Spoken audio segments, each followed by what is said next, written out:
Welcome to Marriage Monday with Jeremiah and Savannah Jennings.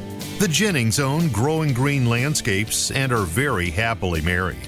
In this podcast, Jeremiah and Savannah discuss the wins, losses, good times, bad times, and everything in between pertaining to owning a business while maintaining a healthy marriage along the way. We hope you enjoy the show. What's going on, everybody? Thank you so much for tuning in to another episode today here on the Growing Green podcast. This is your host, Jeremiah Jennings, and we are so excited to be coming to you with another Marriage Monday. This is a fun guest interview that we have lined up for you today. We've had a few guest interviews, not a ton. Our last one was one for the ages. That was one that we did with Brian and Liz while we were in Michigan. And that was one of the more entertaining shows we've had. But today we have the honor and privilege to be on with Bret and Megan Starkey. Is that how you say your last name, Starkey? Yep, okay. You got it. Cool. Well, owners of Star Lawn Care in Illinois. Is that correct? Yep. It's cold up there. Bloomington normal. Way too cold. Yeah. 40? I think it's 40. 40 today. Yeah. Oh, that's not bad. I mean, yeah, that's actually not that bad. I mean, that's cold. But would you consider that? Would y'all consider that good weather? Like, are you like for this time of year? No, yeah, I don't feel like this isn't bad. 2 weeks ago, it snowed. Like before we were at LAL, it snowed the whole week before, right? The whole week before. Not accumulating snow, just enough to kind of cover the grass and make it to where you really couldn't do leaf cleanups and things. Yeah, just enough to halt production. Yeah. Correct. But if you live in the Midwest, this is how you determine if weather's bad or not, or cold, is the wind. So it could be 40 and you're like, oh, it's not that cold if it's like not windy or you're standing in the sun. So as long as it's not windy, it's not bad. Yeah, it's super windy here today. It feels good. It's probably, I don't even know. It's 60 degrees, but with wind, it feels cold. So not cold. We're spoiled down here. Tropical. Yeah. Yeah, we're spoiled. Well, guys, thank you so much for coming on. Now that we've got a little weather update, tell us a little bit about the business and kind of how y'all got started. Y'all got married, things like that. I know you have a baby, little girl. Just take it away wherever y'all want to take the show. We just want to hear from y'all and give as much wisdom out as y'all can of what you've learned over the past couple of years on the business and trying to stay married at the same time and be parents. Yeah. You want to start? Yeah, I was just saying, if you want to go all the way back, we met freshman year of college. We both attended Eastern Illinois University, Charleston, Illinois. And Bret was on the swim team. That was another Yep. I was a swimmer and she ran track and cross country. Yeah. So wow, we were both real athletes. Yeah. D1, man. So we met and started dating the summer after freshman year, and we've been together ever since. So almost 15 years. Wow. Married for 7. That was a question mark. Yeah. 7. No, I could almost 8. Well, 8 will be next June, but 7. So we've been together for a long time. We were both kind of wanted to wait people. Having kids, you mean? Well, getting married. Oh, okay. Even, we were dating for so long that people were like, when are you going to get married? When are you going to get married? Because we'd been together for, 6 years. Yeah. Before we got engaged, and that's a long time. Yeah. How long were you together before you got married? We started dating in 17 and got married in 20. So about 3 years. Okay. But we got engaged in two years. We had a year-long engagement. Yeah. So. Oh, gotcha. We were together for 6, engaged for a year, and then married. So we were married for 5 years before we had our daughter. Yeah. Sometime. Yeah. But it's almost like how we've done 4, maybe. Business is how we've done our whole life as well. We were dated for a long time. We took it slow. We got married, and it was kind of the same for kids, and almost the same as how I've started and we've ran the businesses. Mm-hmm. When we got married, I told her I'll consider kids when I turn 30. That was I knew I wanted to wait and not jump into it. And, I don't know. I wasn't in a huge rush to have kids. Yeah. And the business was kind of the same way, as I've done everything really slow and thought everything out. And I haven't rushed into anything, But back up, so whenever we graduated from college, Bret had a teaching degree. And so he was a PE and health teacher and a basketball coach. And I'm a speech therapist, so I work in a public school, and I worked in a hospital for 2 years. Then we moved here to be close to his family in Bloomington Normal, and then we've lived here for almost same as how long we've been married. Yeah. So he graduated and then taught for 2 years in a different town, and then we moved here to be close to his family and my family. And so he taught. He was a teacher for 9 years full time. Coaching basketball, Jeremiah. Yeah. I hear you. Your history there. Yeah. How long did you coach? 5 or 6 years. Okay. Yeah, you got me beat. Yeah, I started my first year teaching. To get a teaching job now, 11 years ago, basically you had to coach. I was the new young guy, and they were like, hey, yeah, we'll give you this teaching job, but you're going to coach with it. So I coached softball, I coached basketball. I coached junior high track at one point. You couldn't pay me enough to coach junior high track. Yeah. So I went through it. I was freshman basketball coach, and then I got up to JV basketball coach, varsity assistant. And pretty much once the mowing business kind of started to take off, I had to start getting rid of some things. Yeah. Well, let's hop into that. How did the business start? What did that look like? What was the reasoning behind all that, and then the process in starting it? Well, tell them how you literally were up at like 4 a.m. That's what I was going to go with, yeah. So I've always enjoyed mowing, doing the grass thing. My grandpa growing up was super particular about his yard. My dad, as kids, we weren't even allowed to play in the front yard because we couldn't mess the grass up. Yeah. So it's kind of been built into me. And then I worked at a golf course for a couple of summers.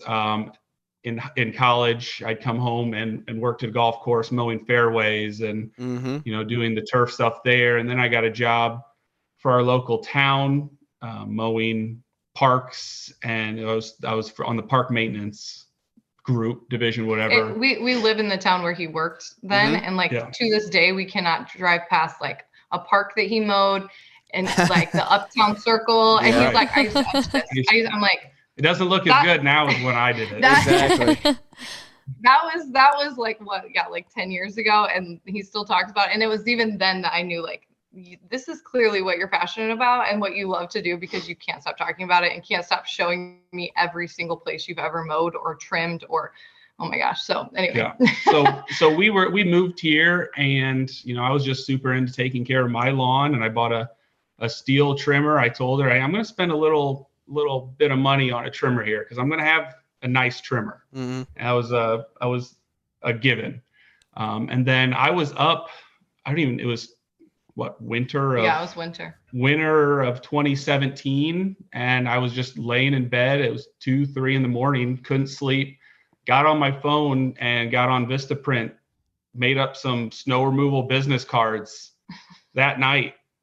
I don't even star snow removal, I think is what I started it. And it was like the Vistaprint, just like auto logo they give you, where it's just like a snowflake and a piece of grass. Yeah. Most basic thing there is. Whatever. Yeah. Yeah, it was terrible. And you got 500 business cards for $10. Yeah. And I got them, and well, the best part was, it was like, whatever, he got them. I didn't know he got them. And then we're in our house, and I hear him talking on the phone on speaker to some guy, and I can hear him like making some deal. And I'm like, he's like in the other room being all secretive. And he comes back. I'm like, what were you talking about? He's like, I'm going to shovel that guy's driveway. I'm like, what? He's like, oh yeah, I couldn't sleep. It was like 3 a.m. and I went and bought business cards and put them in all of our neighbors' mailbox, and I didn't even tell me. So I was just like, oh, okay, we're doing this. Like, this is in my defense, I was just nervous about it. Like, it was just like a thought I had. Yeah, no, I wasn't mad. It was just like funny. Like, oh, okay, I wasn't like we had some discussion. Like, hey, I'm going to start a mowing business. And doing like I was laying in bed, couldn't fall asleep. I thought about it. I'm like, I could do this. And I've heard a lot of business startup stories. I've never heard one like that. I was going to say, that's pretty. So had you guys talked about it at all? Had y'all talked about that at all, or did that come out of left field? Well, I don't know if we ever had like a real discussion about it. I think it was more, like I said, he would always talk to me about whenever he worked for grounds crew, and like, it would be more like him looking out the window at our neighbors' yards and like seeing there's a mowing company. We live in an HOA, so like there's a mowing company who would do like a section. Mm-hmm. He would always be like, I could totally do that. That takes them 30 minutes and they probably get paid too, like he'd go through the numbers in his head. Like if I did this many in this neighborhood, I could do that. He would go through the numbers out loud, like dreaming about it, but it was never like a discussion. Like, this is what I want to do. So I wasn't totally shocked when he was like having a random conversation, but I was also like a little like, oh, okay, this is a thing. Yeah. So I got those business cards, and I don't want to say what I did because I didn't know at the time. I just went through you committed a federal offense. Correct. Yes, sir. So I took those business cards and I just put them in every single mailbox in our neighborhood. Yeah. And I'm gonna be honest, I just didn't know that was something I like. It wasn't like I was like looking through their mail or you just stuck it in there. I mean, it was open and closed. Yeah. Open, close. Well, you got deals out of it. That's all that matters. Well, and the other part is too, I did it at night because again, that makes it look a lot better. Because again, I was one of those, like, I was like nervous about it. I wasn't sure, like, are people going to even call me, whatever. And so that's kind of how it started in that first winter. I mean, I probably did 5 or 6 driveways. Yeah. But it was enough money to where I, took that and turned it into, another piece of equipment. And then you started mowing that summer after. So that was 2017. It was 2018. Or summer of 2018. Summer of 18 is my first summer. I had 8 yards. I had a Ford Fusion and a $150 push mower, not self-propelled from Menards. Wow. That I folded up and shoved into the back of my Ford Fusion. I wish I would have taken a picture. I know. We don't have a picture. I know. Of it. I would have my people I knew from work that live not super far. They'd be like, I saw Bret at the stop sign the other day with his mower in his trunk. I'm like, yeah, that's him. Side business. So, steel weed eater wedged in, angled in the car to fit. Oh, yeah. 20 volt Black & Decker blower. At least you had a blower and you weren't sweeping. I mean, it can always be worse. Yeah, exactly. Yeah. So it went from that summer, I had 8 yards, and then the next was 16. And I was like, there's no way I doubled last year. There's no way I could. And then it went from 16 to 35. And then COVID happened. Yeah. And then 35 went to 55. And I think this past summer, we're on average doing 85 a week. Wow. Yeah. So, all right. So you're full time now? Full time now. This was my first full year because I was during the beginning I was still teaching. Yeah. Not in 2020, 2021 was your first year of not teaching.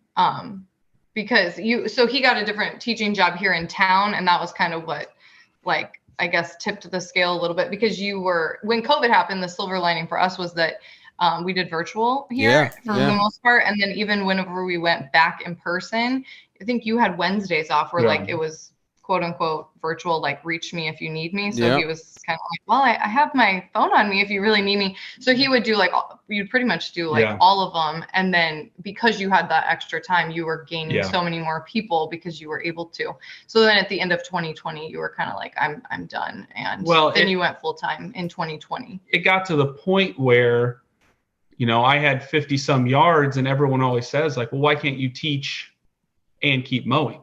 Because you mow in the summer. Why can't you just, where we're at, I mean, it's a solid 2.5 months on either end of the school year where there's mowing happening. And that's not talking about, spring cleanups and fall cleanups and aerations, throwing all in. So a teacher's summer is 2.5 months.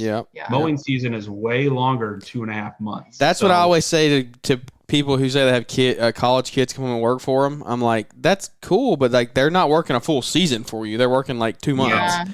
Because we're mowing front end, back end. Well, that's a cool startup story. A lot of places you could go from that. What did it look like in y'all's relationship? How did that kind of come about? Megan, what did you think about it? I mean, you sound very supportive from the beginning because it's obviously that you sounded like you knew that's what he liked. That's what he wanted to be doing. But I mean, that can't be easy. Well, yeah. And having conversations in the car about, him enjoying that and that being, something he likes to do on the side to let's make this my full-time career. Like those are two different things. So how did you guys kind of transition from, no, I'm really serious about this and this is what I want to do now?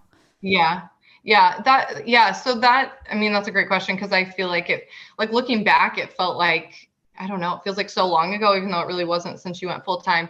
I think because I knew, like he said, I feel like it really started organically and just kind of like was that slow burn of like gaining people. It wasn't like we're just jumping and going for it. Although I feel like in some ways I would have probably been okay with that too. But I think it was a mix of a couple of things. I knew he wasn't really happy teaching. And so like, obviously as his wife, it's like, I would much rather have him be happy and do, something that he loves, even if that means, money changes or like our lifestyle changes, like whether, just for our schedules and things, that's a whole nother thing because we both worked in public school. So it was great. We had summers off. We didn't have a child at that time. So we could do whatever we wanted in the summers. So that kind of changed too. But I feel like that was a mixture of, I knew he wasn't happy teaching. I mean, not that he came home like, super grumpy every day, but there was a lot of, I don't know how much you know about teaching or like the public school, especially in Illinois, it's not maybe the happiest place to be for people. So I knew he wasn't happy doing that. I prayed a lot about it. And we were in a church small group with other couples. And like, I can just remember sitting and like talking to, especially the other women in our group, just like, I know he's not happy and I don't want him to keep teaching for 20 more years just because he thinks it's what he needs to do to like have stability, those kinds of things. So, I prayed about it a lot and just prayed that he would continue to pursue it if that's what he really wanted. And then, like I said, it was kind of a slow burn and I saw how hard he worked at it.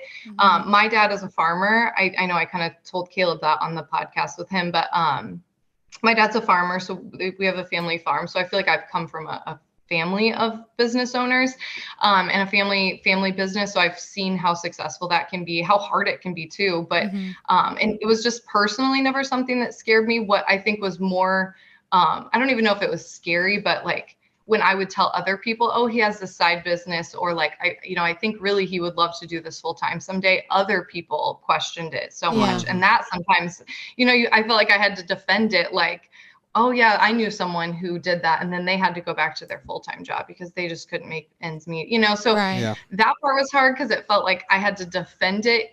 But then the other piece of me, like the overriding thing was like, at the end of the day, I know this is what makes him happier and that makes our life together happier. And also, I think the flexibility, I mean, I know there's a lot, like, again, coming from a family who was business owners, I don't know, we were able to kind of come and go in some ways as we wanted for like trips or just, lifestyle things. Like my dad could leave and come watch us do sporting events. He still had to go back and, be in the field till midnight. But I saw that piece too of like versus being locked into a schedule and that benefit as like we were looking forward to having kids. So there's a couple pieces, but again, I know that's not for everyone and that can be really scary. But for me, I think just my past and my like personal experiences really lent itself to that. So and I think one of the biggest changes was right whenever he went full time. So he started going full time in 2021, I guess was your first year. Our daughter was born in January of 2021. February. February. My due date was in January. She was supposed to be born in January. I know. It turned out it was February. Yeah, that was rough. But that all happened at the same time too. So it was scary. But again, I think for us, it was just putting trust in like that this will work out. It's what he's meant to do. It's his passion. So yeah. That's a process. There's a lot that happened there. Especially, so you went full time when she was born. What were you? So did you just kept growing the snow side of things in the winter? I'm assuming because that's one of the biggest things. Is one of the biggest concerns that we hear people talk about, and that lawn maintenance business owners deal with is, hey, what are we going to do during the winter? What are we going to do during the winter? How are we going to make payroll? How are we going to pay all the bills?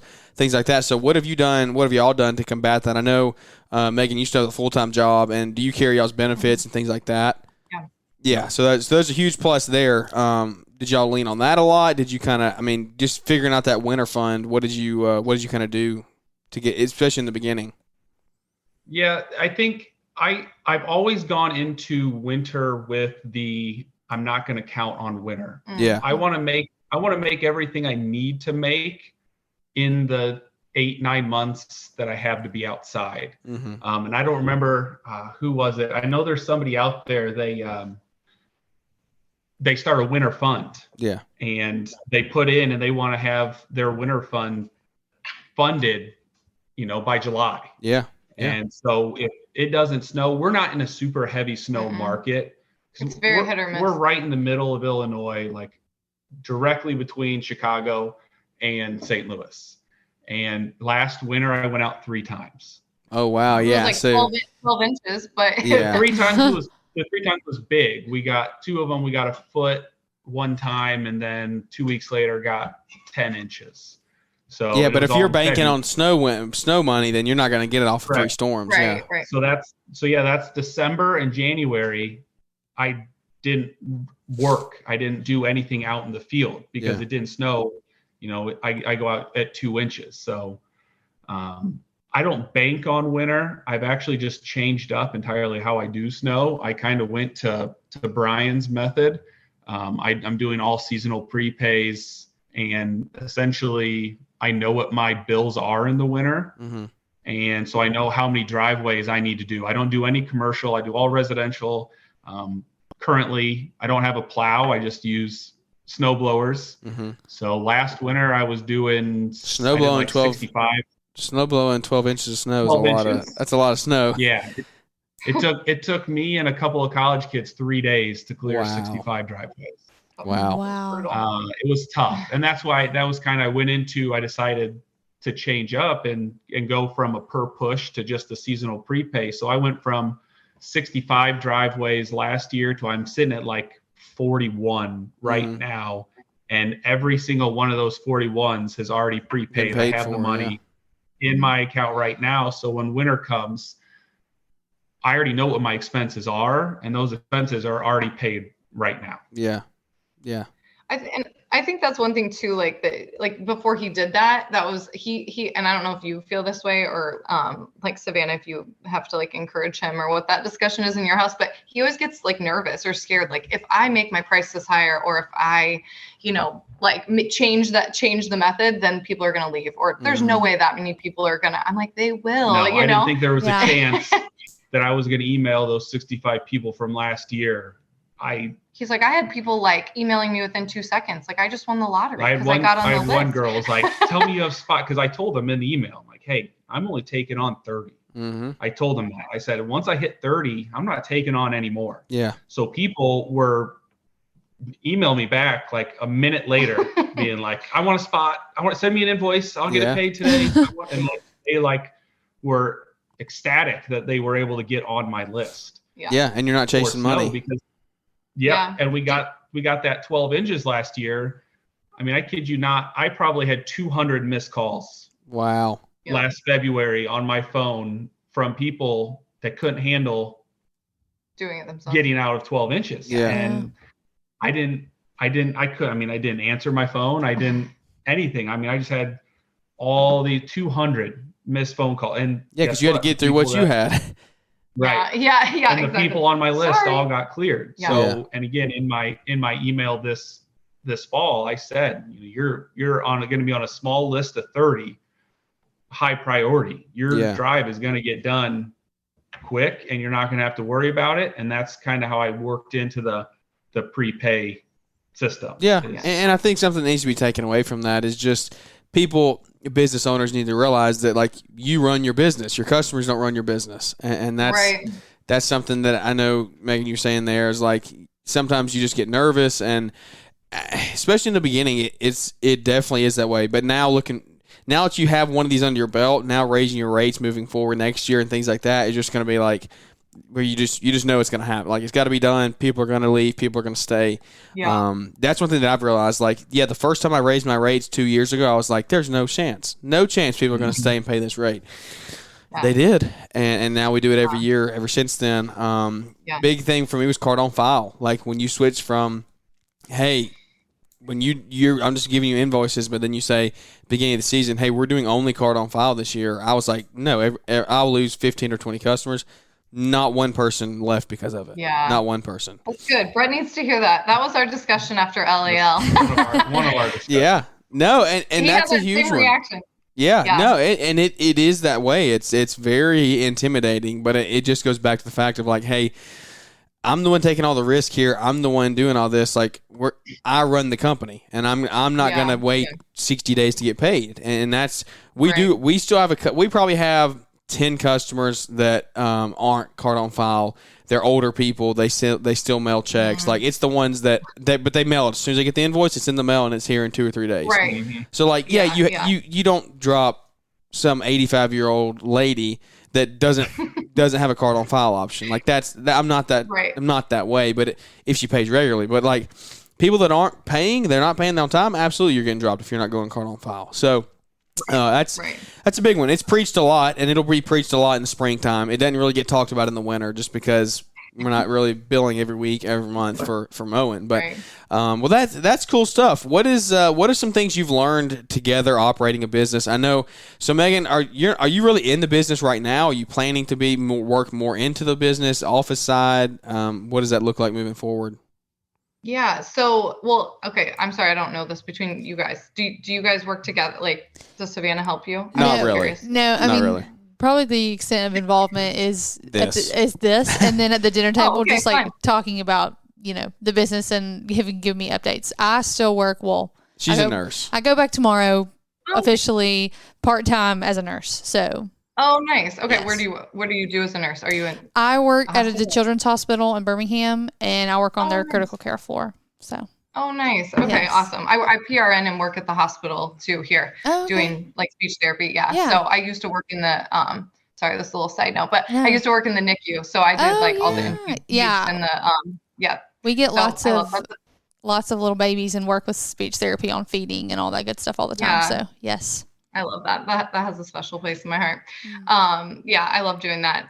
But now, like I said, I work in the public school. So, and good luck going back to work tomorrow. I know that's always a little bit hard. I know. But you can do it. It'll be okay. That's pretty much how you are now. I mean, have been currently. You haven't it's been hard for me to give anything up.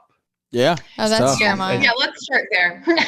As even whenever we have arguments in our small group, we call them maritals. So if I say the word marital, that's a nice way of saying argument or fight. So that's a lot of what our maritals are about like him relinquishing control. Because like you were saying, even with the card on file thing, for example, like these are the arguments we have, or maritals that we have, is like that things that he is not willing to give up, like tracking people down to pay bills. I'm like, think about how much time you spend doing that you could use that time to be doing X, Y, and Z, or things that you could delegate to me that I'm happy to do, or that like I could probably do better, or maybe more efficiently than you, maybe differently than you, but maybe more efficiently, that he could then spend time doing other things, like, because like, I mean, I'm not going to go late. I mean, if you really wanted me to, I would go lay mulch. I have done that once before. Really learn how to be a swimmer. That's right. Yeah, wouldn't we all? But so I don't help like in that way, obviously, and like he has to like monitor me even if I do like one stripe in our yard. So definitely not doing that. But same thing, like it's just mostly conversations at the dinner table. And again, obviously I've been there since she's stuck. Sorry, we let our dog out. Sorry. But those are conversations that we've had a lot. Sorry, I'm easily distracted. But as far as me, after LAL, we had a lot of conversations, and like he was giving me a hard time because he was so done talking about it by the end, because he was just sick of me. Like he wanted me to come to that, but now it's like, well, now I just heard all the same things that you heard. Yeah. So yeah, currently I used to coach cross country and track. So that is, cross country is in the fall, track is in the basically January through May. So really I haven't had any extra time like after my full-time job to really do anything. And now that we have our daughter, so the goal is that I can help him with some of those like clerical things, like even if it is invoicing or even with just watching Madeline, our daughter, the springtime, everyone talks about the spring rush. Well, she was coaching track. And so she works, 7:30 to 3:30, and then she goes to the school to coach until 6. Wow. And then she's gone on Saturdays at track meet. So, in the spring rush, when I'm trying to be out there and I got a ton of stuff to do, I would be with Madeline. And, my sister lives close and my parents live close, but there's only, so much I feel like that we can, you ask the same people over and over to watch your kid. And so it was hard with that and the coaching. And then I'm trying to do a million things in the spring. Well, and then she gets home and I got to go do invoicing or do computer work. And, So we didn't really have a whole lot of time. It was, she did her thing, I did my thing, and then we just went about that, and that was our spring. And I think that was one thing, having our daughter, that really made me want to pull back from coaching, was just like, I want to be a part of this to make this successful, because it was just too, it became a lot, or almost too much, because he was like, we were both working full time and then coming home and kind of still going our separate ways of like, I still have to get all the things done that I couldn't do while I was home with her. And then I'm trying to take care of her. And it became this very like separate thing. So that's this, like I said, this winter and spring will be the first time that I'm not coaching. So our hope is that I can help with some of those things. And my hope for him is that he can relinquish some of those things. Because he is very particular about, like at LAL, whenever they were saying, like, what were they saying? Like about, like, don't find, you can do it at a 10 if you can hire someone that can do it at an 8. And your customer's expectation is a 7. Like, that's good enough. That's or whatever. Everything I do is a 10, right? Everything. Okay. In terms of mowing grass, not everything. Okay. Thank you. It's the same. It's trimming. It's, I miss one blade of grass trimming. I have to go back and get it. I can't leave that one blade of grass. And so that's at LAL. I don't, again, remember who was saying it. But was it Woodstock, Greg Woodstock, the pond guy, that was talking about, I'm a 10. So I give my customers 10s, but then the customer is really only expecting a 6. So you could hire somebody and you train them how to do it, and they can give an 8. Your customer is still ecstatic that they're getting an 8. And that's been my big issue, is giving up that and not having that perfection.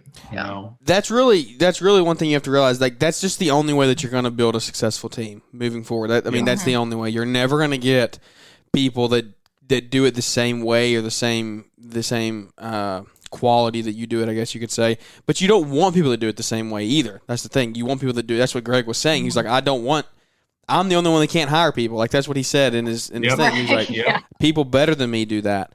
So that's one thing you have to realize moving forward, trying to go the business, is like, hey, we need to be on the same page about that, of like, hey, I want to give up some of this stuff, and I realize you might be able to do it differently, but it's going to just be something that you just have to work through moving forward. But that's very interesting times. A lot of stuff's happened in the past 3 years for y'all. It sounds like you've come a long way, bright future ahead. What is some advice that y'all would give to somebody else out there? Maybe get some people out there who are young in business, young married. So y'all been married. I guess you're not young married. 7 years, what you said, something like that. Yeah. So you've been married for a pretty good while, which means I like that. You can actually give some pretty good marriage advice then. What is some advice you would give on just keeping a healthy marriage while also running a business? I mean, that's what this whole interview is, and what the whole principle of it is just like, at the end of the day, you all you both go in the same bed at night, you eat at the same dinner table, you hear the same stories go on in your life.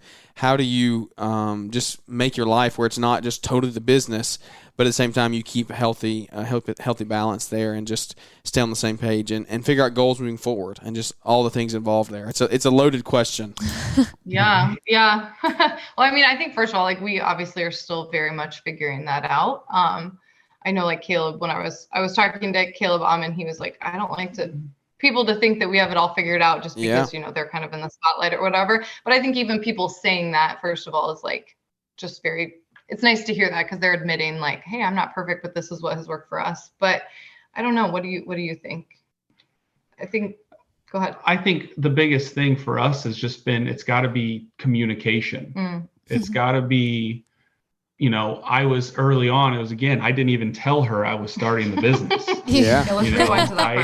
I was doing my own thing and only worrying about what I wanted to do. And as we've gone, and it's one of those, we are older, if you will, as I'm 30, am I 33? We're 33. We're both 33. Yes. So we're older, but still young in business. Yeah. And I didn't go to business school. Nobody taught me how to do all this stuff. So when, you got 8 yards and you're in your, Ford Fusion mowing a couple of yards, it's, bookkeeping isn't a big deal. Yeah. For what I made, that first year, I just turned around and put it into new equipment. Yeah, so it wasn't so it was like, I could just do my own thing. And now it's getting to the point where, there is substantial money coming in. There's, a lot of money in equipment and, the time being spent. So I think as we're learning, as the business is growing, there has to be the communication between each other, whether it's scheduling who's picking Madeline up from daycare. What time are you going to be home? How long do you have to work for? And I'm not very good at that. You have gotten better. I'll give you credit. Trying to you need a Google Calendar that you're both on. That's one thing that we've started, and when we actually use it actually helps big time. Yeah. I have to say, I tried whenever we first got married to get him on a calendar with me, and he was like, no, I'm not doing that. You got to do it. Now it's so funny. You got to do it. I know. It's so funny. He's like, I'll just text you and ask you whatever, like if we have something going on. I'm like, oh my gosh. Yep. Again, saving us time. But yeah. Yeah. No, it should be a standard operating procedure that you put as soon as something comes up, it goes on the calendar. I love that. Do you both put things on there, or like Savannah runs it? You just check. Yeah, no, we both have it on our phones. So anything, like I referee games and stuff. So any games that I have go on there. Nice. And so just the goal of it is like when you look at the calendar, hopefully everything is there. So because we're not quite the best a few what do you call them, maritals about scheduling conflicts and communication there. So we're hoping that the calendar helps kind of smooth that over. Do you have a set time that you come home or like are done for the day? That we had quite a few maritals about that too. No, that changes for this. No, this year's been the best year by far. During the summer I was home by 5 every day, for the most part. Yeah, this year. Yeah, this year for the most part I was home by 5 every day. Yeah, that's not normal in the summer. Yeah, that'll be the normal moving forward. I just don't. Yeah. I'm not going to overschedule myself. Spring rush is obviously different. You know how spring rush is. I mean, but I just don't. I'm not going to be work. I don't remember the last time I worked till 8:00 at night. Like I'm just not going to be that person. I'm going to schedule work that's profitable enough for me to work until 5:00 and be done. Now I plan to scale a little more next year. So who knows what the future? I mean, we could end up until we add on another crew. Then we're going to have to work more hours and things like that. Yeah. But I try to be home by 5:00 every day. Now that it's fall, winter, we're home. Usually different. Home. Yeah, it changes. We can be home at 12 one day and 3 the next day. It just depends on what we have scheduled. So earlier. Yeah, I'm just always curious because that's like you said, that I think that tends to be a discussion or a marital sometimes. That was hard for me, again, from someone who was like done at 3:15 every day. Yeah.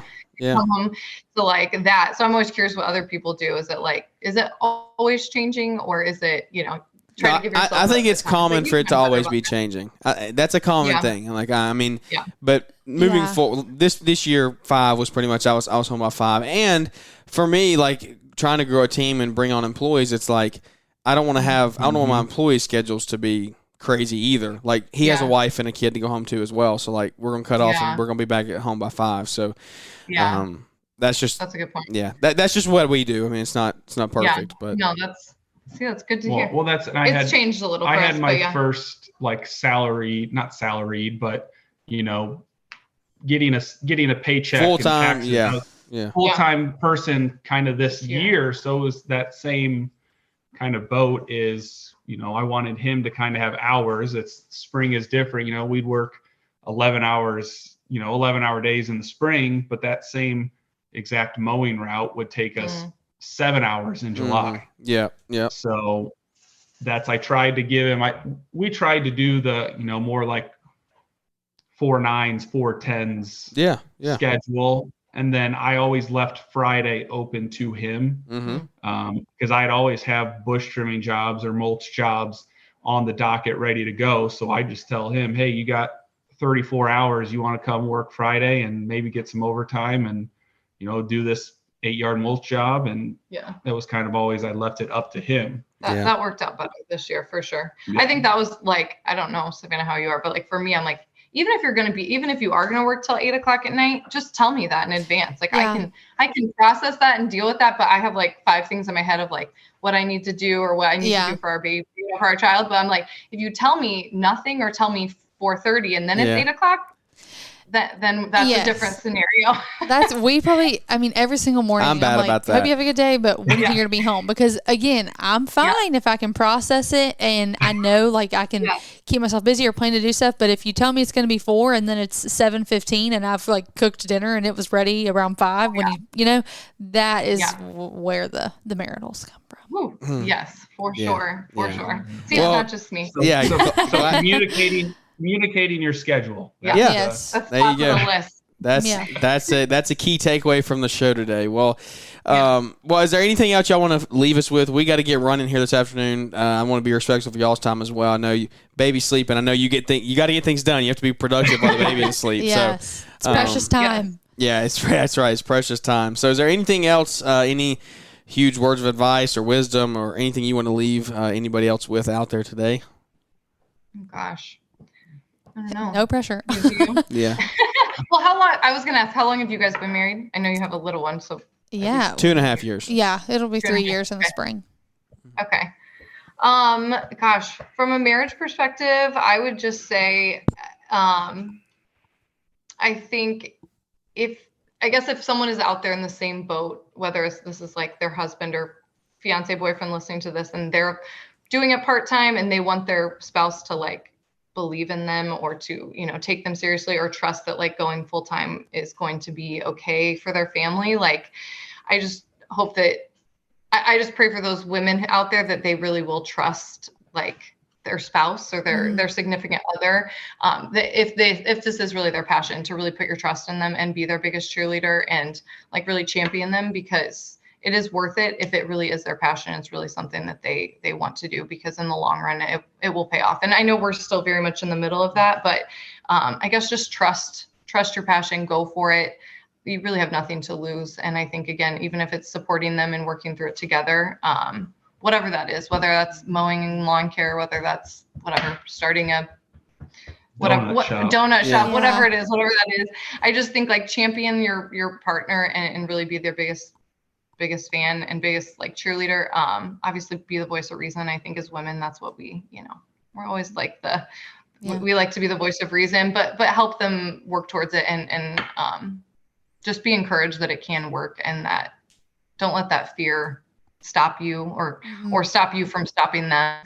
Well, you know what I mean? Holding them back, I guess is what I'm trying to say. And a side note takeaway, if you are dating or, you're not married yet, make sure you do find somebody that is going to be your biggest cheerleader, because I can say that she's never knocked me, told me I couldn't do it ever. She has always, she's always been the biggest cheerleader and told me I can do it. And when it got to that point where, I was teaching all day, getting off school and going to get in my trailer and mowing till 8:30, it's dark and we've got a newborn at home, she was the one that told me, well, go for it, do it, so if you are in that boat, it's make sure you do find somebody that is going to encourage you and help you take it on, because it does turn into, a bigger thing than just your Ford Fusion and a push mower from Menards. Yeah. That's right. Especially if you have a good support system behind you. They can take you and push you. So, well, thank you so much for coming on. Megan, your show with Caleb came on the Kid Contractor podcast came out, last week on Wednesday? Yeah. Monday. Was it Monday? I was going to say you said this one. So, a week ago, Monday, you can go hear more from Megan. And I can never remember. I'm so sorry. What's her name? Yolanda. I don't know what their last name is. Yeah, from Steel Cuts. From Steel Cuts, yeah. Which, can I just say, I don't know if you guys knew this, but she did a TED Talk. Yolanda, really? You know the TED? Yeah. She did her own TED Talk. So she's like, she's very smart. Yeah, so she's articulate. super smart. I listened back and I'm like, I sound like an idiot. Like, she's so well spoken. No. If you're listening and you do have a wife or girlfriend that wants to get involved, that's the title of the show, I believe, is The Girl's Perspective. Yeah. The Girl's Perspective. So it would be a good one, for somebody to go listen to maybe get that girl's side of you. Girls. Yeah. Female. I think that was There you go.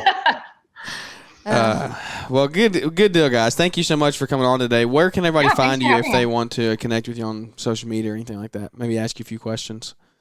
Yeah, Instagram, it's just Star Lawn Care is probably where you could find me the easiest. I mean, I have a website, I have Facebook and all those things, but just Star Lawn Care on Instagram. Awesome. Are y'all going to make the trip to, what's next? Together in the Trades? Did y'all go to that this year?